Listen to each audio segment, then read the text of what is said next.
Good morning from the upper gate here at 4 Mile Creek. Today going to be hiking 14er Mount Sherman and then heading over to Centennial, Dyer Mountain. For a full trail guide of both of these peaks, you can go ahead and check the link in the description below. So back at it with another Mount Sherman attempt here today. Plan is to head over to Dyer Mountain, which I haven't been up yet, right along the northwest ridge to Dyer. It should be a class 2 hike and somewhere in the 8 to 10-ish mile range. I'll let you know once I know for sure at the end. I was able to get my Subaru Legacy up to the gate here, no problems at all. If you're not used to rough roads, this one might be a little tricky for you, but it should be doable with most passenger vehicles as long as the road is dry. I have Juno with me here today. This hike is absolutely dog friendly, and she's peeing. Although Mount Sherman is one of the easier 14ers, starts at 12,000 feet or so if you could get up here, and it's just about 4.5 miles long. It shouldn't be one that's underestimated, but really most people should be able to tackle this until really the road closes, which will usually be mid-November or so. Once the road closes, the easy hike turns into like a 15-mile plus slog because of road access and trailhead access. I've snowboarded Sherman in the winter, and I'll link that video in the description below so you can get an idea of what a winter approach would look like.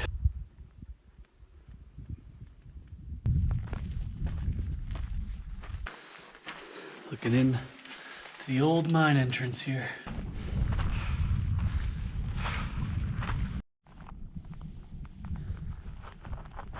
Pretty much right off the bat, you'll get views of the false summit of Sherman. It's the trail. Let's go ahead and work up to a higher mining site and then head up to the false summit. Juno has found a pocket of snow, so it's a successful day for her, no matter what happens. I'm very jaded to Colorado's beauty, but I will say that Mount Sherman is a bleak hike. Most of it works up through old mining area. Not a lot of green, no matter what time of year you're here. It's a lot of talus and scree. Certainly from the summit, there is beauty to be found, and there's beauty to be found everywhere in nature, but in my opinion, this is one of the worst views on a 14er, but it's a trade-off because it is one of the easiest as well.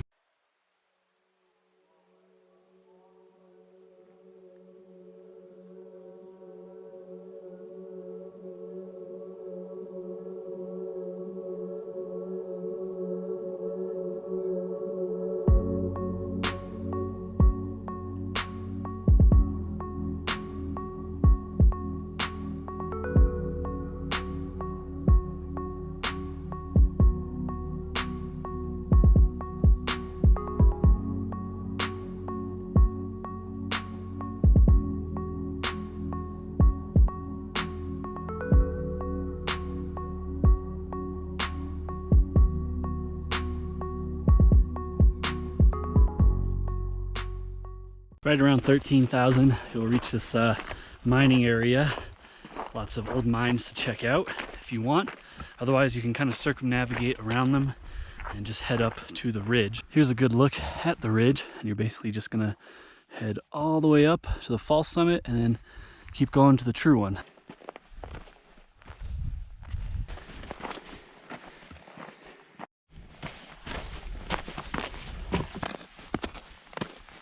Okay, top of the pass now. Got some beautiful views down into Leadville. You can approach from the Leadville side. I've actually never done it before, but there's really no trail and it is shorter. So if you want another variation of this route or a variation of Sherman, you can check that out.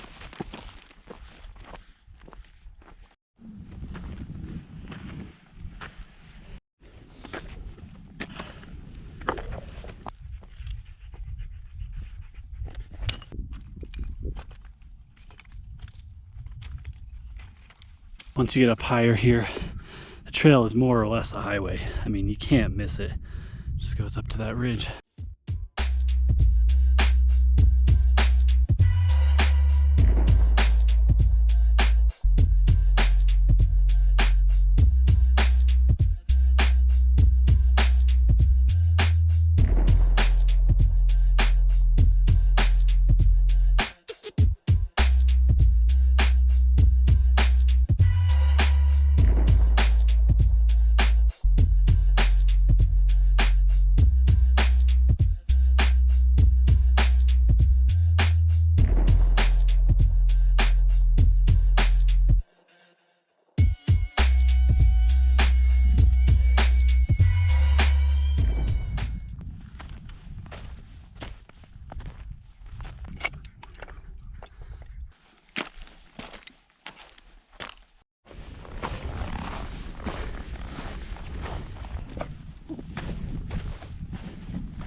As you get closer to the summit, the rock will get a little more gnarly, but does not exceed class 2, and barely that.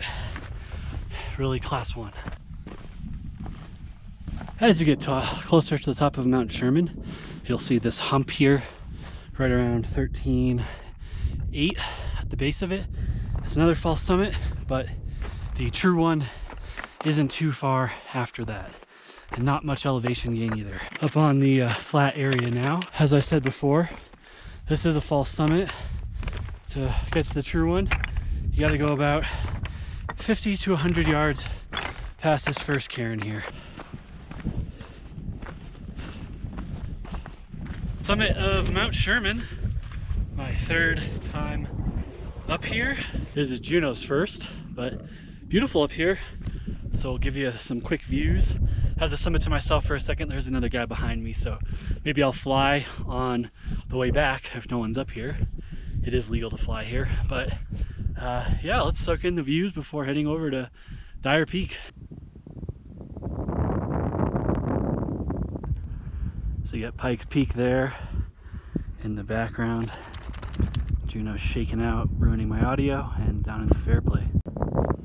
This is your general route to Dyer Peak. It's about 1.25 miles away. I think it would be foolish to say that there's not a trail over to Dyer Peak.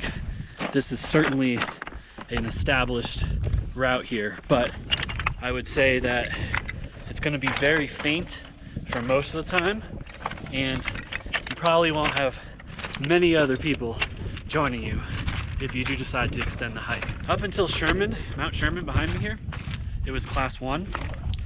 This will, going over to Dyer Peak here, will have some class 2, but again, dog friendly.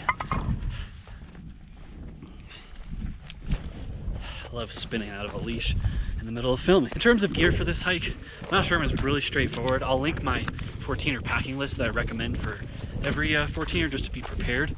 But you can really probably pack lighter on the food side, lighter on the water side, especially if you're used to being up high elevation. So as you get kind of here, you'll see these 2 humps. I'm sure you could cut across, but I think it would make the most sense for us with the dog to cut through there and then join the ridge over to Dyer Peak.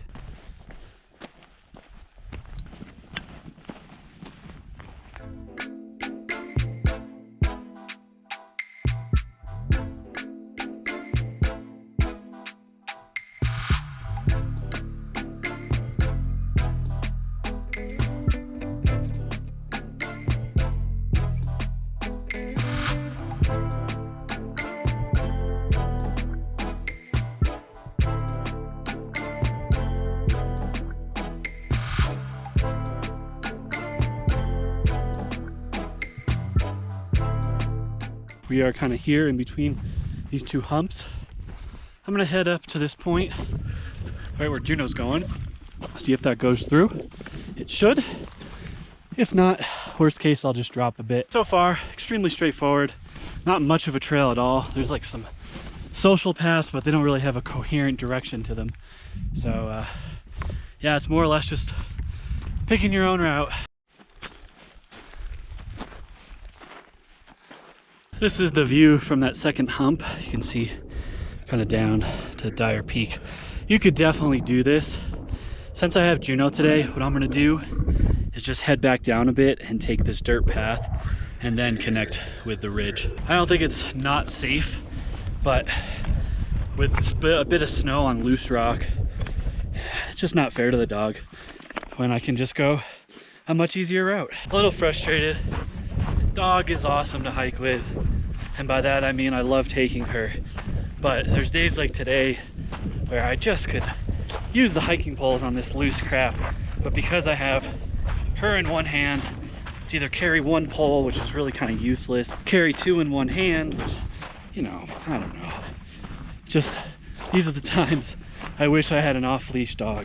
Juno leading the way down the loose but pretty established trail here, and eventually we'll hook back up to the ridge. That time of year where everything is dead, but it's still pretty up here seeing a different perspective of the other side of kind of Arkansas and Brost, the Calibron area, and the mountains that line your drive into Leadville as well.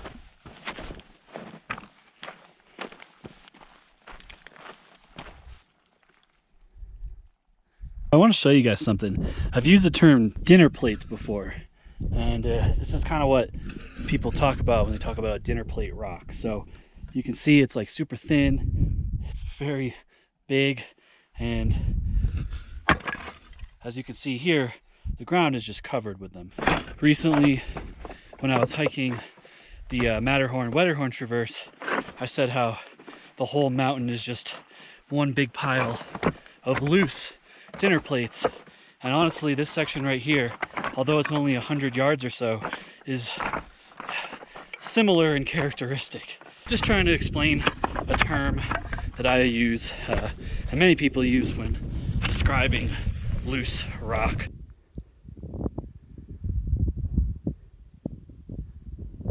Anyway, down on the saddle here, and you see you got Dyer Peak in front of me. The hiking will ease up quite a bit on your way to start gaining more elevation for the final push.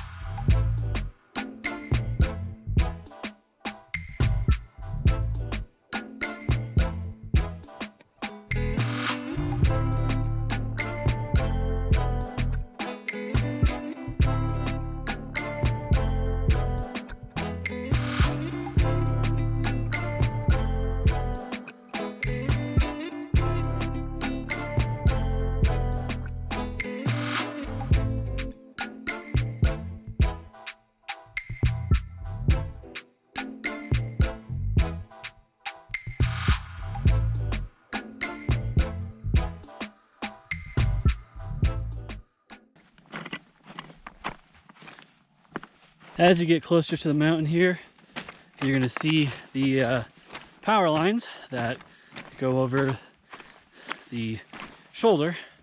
From this point, you're really close. You can see the summit just right in front of you the whole time. So unless something crazy changes on Dyer Peak from here to the summit, it's pretty straightforward class 2 hiking. Really pretty moderate pairing with Mount Sherman to add a Centennial if you want to do that. Crossing under the power lines here, and I think what I'm going to end up doing is kind of zigzagging up this one right here with the snow, and then to the false summit, and then moving up to the true. It's always a crapshoot when you don't have tracks to follow. I've never been here, so I think this will be right, but hopefully there's nothing daunting waiting up there for Juno and I. Looking back at the ridge there where we came down through there over to Sherman, and this is the other approach of Sherman I was telling you about. You can kind of see the faint trail that joins the saddle and goes up. Man, people always asking about altitude. How do you fare? Do you get used to it? Yeah, like you get used to it, but man, I feel like this year I've spent a lot of time above 13,000 feet, and even hiking this today, my freaking lungs and my heart are about to run out of my chest. So I think it's just one of those things that, you know, your VO2 max will increase over time, which is like essentially how your heart rate can deal with your lung capacity. Don't quote me on that. Once you get over 13, it's just kind of like brutal breathing for anybody. I've done probably 25 14ers this year, another 10 or 15 Centennials, and my lungs just, they don't seem to care. One more false summit, and then I'm pretty sure this is the true summit of Dyer Peak.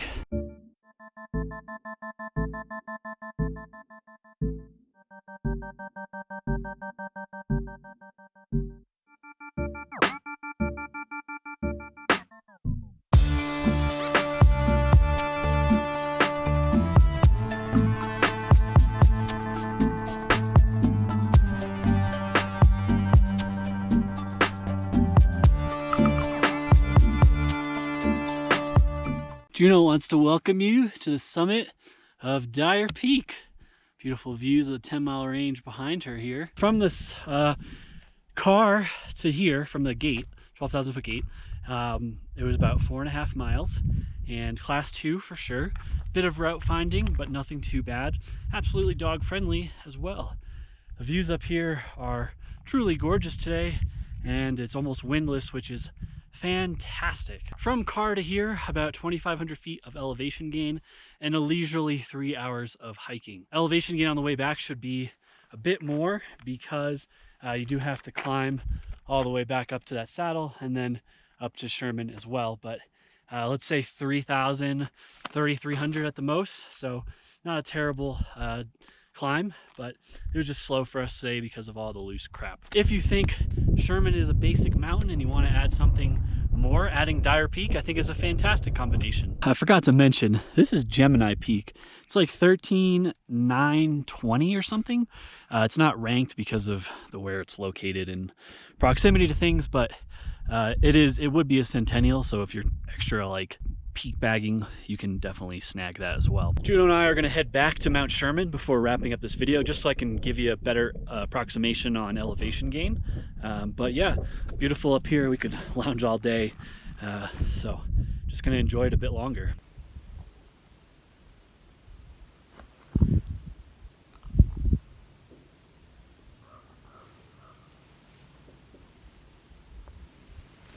Great look down the Collegian Peaks there. Basically the whole Nolan's 14 line. Back on top of Mount Sherman now, and elevation was about 3,300 feet total. So about 500-600 feet to regain after you summit Dyer. Yeah, that part was not as fun on the way up as it was on the way down. Overall though, pretty enjoyable hike, all things considered. Beautiful weather up here, so you can never complain about that when you're at 14,000 feet. That's gonna wrap up my trail guide on 14er Mount Sherman and Centennial, and 13er Dyer Peak. For a full trail guide of both of these mountains, you can check the link in the description below. If you're new to my channel, I do virtual trail guides, hiking related content of the Centennials, 14ers, Colorado hiking, and much more. So go ahead and hit that bell icon and subscribe button not to miss any future hike related content. If you've hiked either Mount Sherman or this variation of these two mountains, leave a comment below. Let me know what you think. As always, thank you very much for watching. And on behalf of Juno, who's over there eating snow, and myself, we'll see you on the next adventure.